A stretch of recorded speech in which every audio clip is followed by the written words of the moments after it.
Film deep dive number 2. All right, let's do it. We've put it off long enough. Here was the voting, and this is always chosen by the homies. Deep dive number 2, always chosen by you guys out there. And it was Browns Twitter, 31% voting for the deep dive of this game. Just edging out, what was it? Dolphins 49ers, which is what I'll. Oh, we know what you wanted. Matt Casey, our other producer, very down on that game, but I wanted to see what you thought about it. We did see that, but you didn't look at the film. Maybe you will Wednesday. So Colts and Browns. Let's start here, Chris. Yeah. With Browns O. Is your ear thing still? No, it's still static. I don't know what it is. Do you want to take a timeout? No, I don't care. Let's go. I'm just going to. Pete or Kristen, if you try to talk to me, I can't hear you. Okay. Keep this in the pod because this peels back the curtain here. This shows how difficult it is. People are like, you just talk sports for a living? That's really easy. Yeah, and if you have an injury, this is our version of an injury here. And you're playing through it right now. I'm playing through it. I'm playing it tough. That. Let's start with Browns offense here because it was dynamic. We've seen this offense be dynamic, Chris, up to this point. They can run the ball. They've had 300-yard rushing game. We've seen Baker Mayfield, play action, rollout, bootleg, successfully. Kevin Stefanski seems to be doing that. And we've seen him unleash Odell Beckham last game. This game, it seemed like it was a little bit of everything, right? I think that's a good way to say it. Against what on paper was the best defense in the NFL. It's a really good damn defense. I mean, it really is. I don't really come away from the game feeling any different about the Colts defense. I just think it's still really good. I think what I came away going is that I officially go, no, the Browns O is good. They got something here. And I think they're believing what Stefanski is selling and just a style of football, complementary football, right? I mean, we've talked about the Seahawks. Yeah, it's hair on fire on defense. It's hair on fire on offense. It works together. It works the right way. But with the Browns, you know, first off, I would say the Browns, they won this game because their offense dominated the first half and their defense dominated the second half. That would be the big thing I would say. And really early on, I just thought they did a great job of not letting the Colts defense ruin the game, which is what it has done to every team to this point, where big sacks, strip sacks, pick sixes, all of those type of things, to where a lot of teams have gotten to play the Colts and they look up at the scoreboard, it's early on, and they're like, oh, damn, we're down 13-3 already. We're down 10-0. And that plays into the Colts' favor because now we can unleash our pass rush and you can't stop it. It's a really damn good pass rush they have. It is arguably the best defensive line in football. And I think Stefanski really deserves a lot of credit for this game and what he did because he managed the game. He never let that Colts D-line get off, Ahmed, from the get-go. It was fake reverse, tight end screens, bootlegs. I mean, anything you would do, these would be out of the manual to how do you stop a over-aggressive, talented, fast defensive line? You dangle a little something over here and go over here. And that's what they did. So they took them out of that like early on to where they never got a chance to just be like, we're putting our hand in the ground. We're going after Baker Mayfield. The game started off with them going, whoa, wait, this way, that way, this way, that way. Wait, when are we actually going to get to go straight forward and go after Baker Mayfield? So between that, him being incredibly patient with the run game, a lot like we just talked about with Gruden in the second half, the Browns were like that in the first half. They were going to run the ball. They were going to try to pound that defensive line a little bit, and they played mistake-free football. I mean, that's, to me, the big thing they did, and within that, that's, of course, what got them that, 20-10 cushion going into halftime, was really just playing smart football, Stefanski managing Baker Mayfield, who we know can do some dumb things every now and then. He never even gave him that opportunity to do something dumb in the first half. Never gave it to him. And I think, to me, that was the big thing. So they go into halftime with, we've controlled the ball, we've scored some points, and we didn't let their defense mess the game up, and we've never really let their offense kind of get in a rhythm, and that was all done through the offense in the first half. Now, in the second half, that changed around a lot. Cleveland Sports News, though. Yeah, these Cleveland Browns fans have been rough on you this past week here. He goes, Chris finally shows the Browns some love this week, so he did acknowledge that. And then he goes, then picks the Colts to win convincingly. Didn't think they were ready. Bad matchup. Best defense in football. How's that for a best bet? In your defense, you were 2-1 on your best bets, but this one was the one that you got wrong as we continue to scout thyself to you. Yep. But it's because the Browns did stuff like that and surprised you against a Colts defense that had been pretty good. And Baker Mayfield, from what I saw, and tell me if I'm wrong here. Yeah. He seems to be doing a good job of feeling where the pressure is. Definitely. Like a lot better than most quarterbacks, right? Feeling the pressure, stepping up in the pocket, or scrambling outside the pocket. He was great at it. That was one of the big things from the first half is there was no negative plays. You know, between the patience of Stefanski running and the no negative plays, that's where the Colts D has killed people. I mean, that was something. And yes, he's done a great job of, pressure. Where in the past he might have gone, there's pressure, and he might throw some stupid ball down the middle of the field or try to make a play happen, where he throws it away. Or he tries to go scramble and get a yard or two, whatever that is. But, you know, that to me was the big aspect of the game. Now, he wasn't great in the second half. We know that. Interceptions. Yeah. I mean, you know, the interceptions as far as the one down the middle to, I'm blanking on the name. Was that Anthony Walker, I think, that time? I mean, that was really stupid.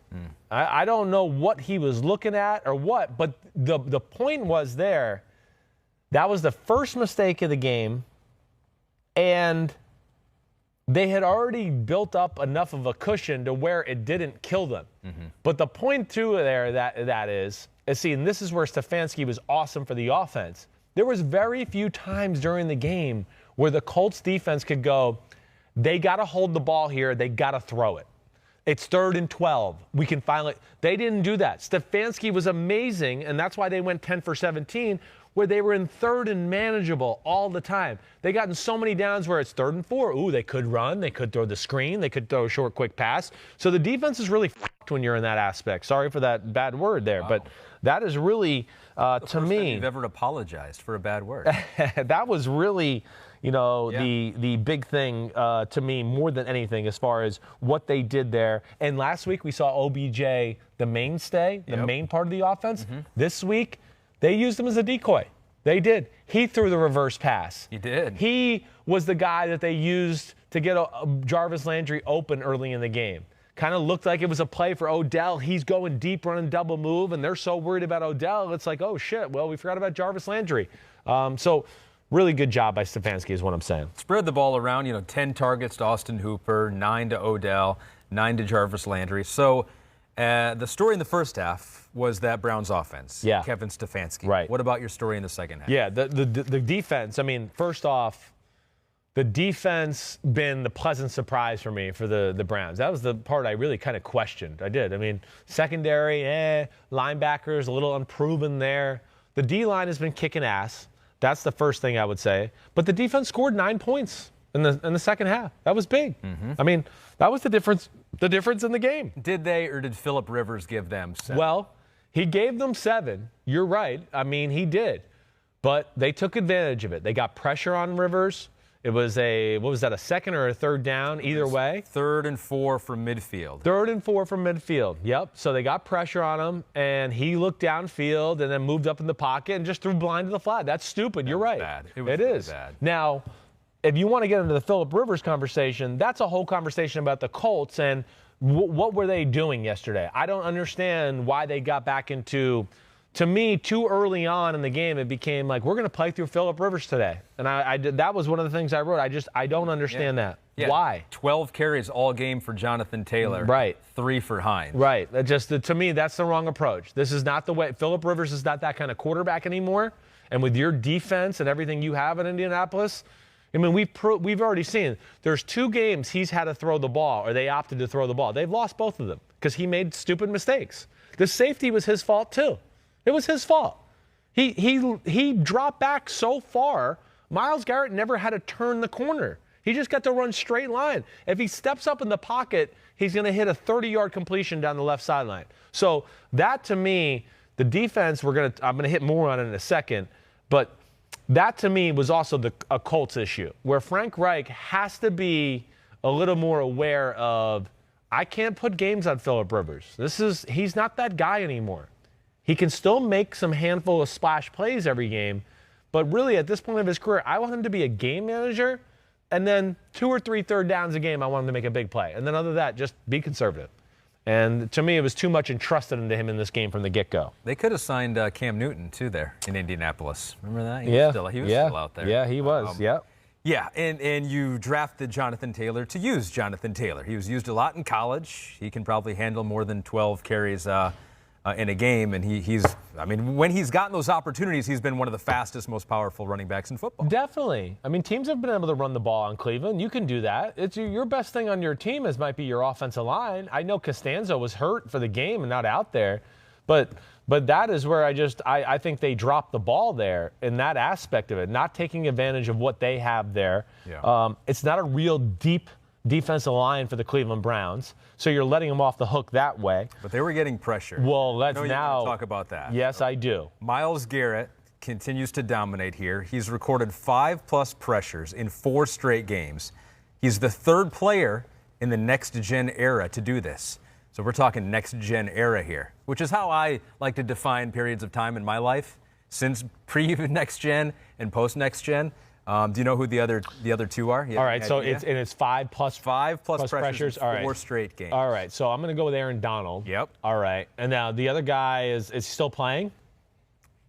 He technically is still in the league. He's in the league, so it's Von Miller? Yes. Okay. You were going to say that anyway? Well, I thought of him, but then when I saw you stutter, I was like, oh, it's Von Miller. No, but I stutter normally anyway, so that shouldn't have been a tell. Yes, you're right. Aaron Donald and Von Miller, and now Myles Garrett. Well, that fits. I mean, they're 3 of the freakiest guys to play on the defensive side of the football the last years. Myles Garrett is unreal, and that's where the success of the Browns defense really starts.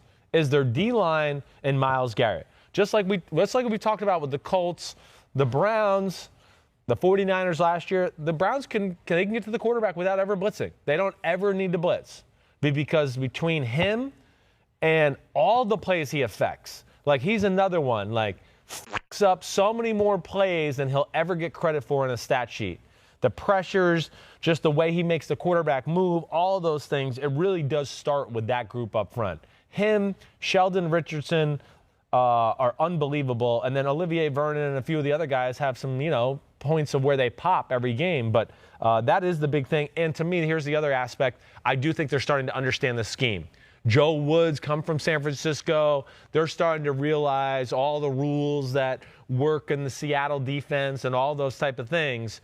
And I think it's showing on the field to where not letting up a ton of big plays and playing pretty damn good football. Yeah, they have been. So Myles Garrett, very complimentary of them there. Your early leader for Defensive Player of the Year. I know how much you love Aaron Donald. Yeah, I mean it's between one of the two. I believe I picked Myles Garrett last year to be Defensive Player of the Year. I think I picked him preseason this year as well. I think I did. That seems like revisionist history. I can't remember. How would you know? I thought you picked Aaron Donald. Maybe. Yeah, maybe I went back to Aaron Donald. He was the favorite. Well, listen, other than Aaron Donald, if you want to talk about the second best defensive players in football, that conversation definitely includes Myles Garrett. It definitely does. You're laughing because there's probably a lot of guys you're going, there's a lot of guys that are second best. Chris has 20 guys competing for second best. Well, between him, Aaron Donald's one, but between Myles Garrett, Chris Jones, Kansas City, DeForest Buckner so far, what we've seen this year. Yes. Those would probably be the 3 guys I would look at to go. Those are the 3 guys I would put in that, other than Aaron Donald list, the next guy's up. Pete has confirmed you picked Aaron Donald. Oh. I picked Joey Bosa. Oh. Who I don't think I'm You're screwed. Right. Yep. Pop quiz. So this is a stat from Florio. From 2015 to 2017, the Browns were 4-44. So far this year, they're 4-1. Pop quiz. Who was the head coach the last time the Browns were 4-1? Who was their head coach? Oh, damn. It's okay.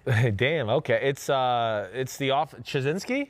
Nope. 1994. Okay. Don't tell me yet. Hold on. 1994. Who the hell was the coach of the Browns in 1994? Schottenheimer was Bill Belichick? Bill Belichick. Whoa. My dad was almost on that team. We're 4-1. Big Phil was almost on that team. Oh, really? He went there to sign with the Browns. What happened? They were broke. They couldn't pay him. They said they were going to pay him this much. He got there. And they were like, all we can do is offer you the minimum. We're broke. Oh, wow. Yeah, and Belichick was like, I had no idea. I'm sorry, Phil. I'm sorry I made you come out here. Yeah. We just found out we have no money. Yeah. We're moving to Baltimore. All right. Finished 11-5 that year. So if the Browns finish 11-5 this year, they'll be pretty happy. Two things more on this game. Okay. Before we go. All right. Like I said, I'm shocked by the Colts' pass-first approach. Yep. You know, play a game just to win the game, not to how you want the game to look, but what is the best way to win the game.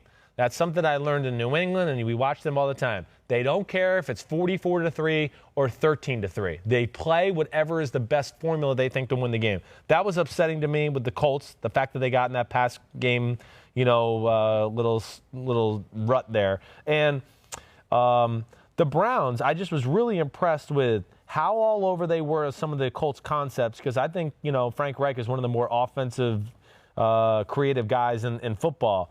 But they, what did I want to say? Oh, the Browns secondary did not back up. They did not respect Phillip Rivers throwing the ball deep down the field. And that is something I'm going to continue to watch for, too, because we know his arm is not big time. Yeah. He did hit one shot down the field. It was a busted coverage. But other than that, you know, I felt like Cleveland was like, I don't think you're going to throw a 20-yard out route. I don't think you're going to throw this, you know, 25-yard crossing route. I don't think that's what you want to do. And that's something to watch out as we go forward here. And that makes it really tough. And that can make it tough for the running game, too. And it makes it tough for that whole football team. So certainly something to watch there. Deep dive number 2 in the books.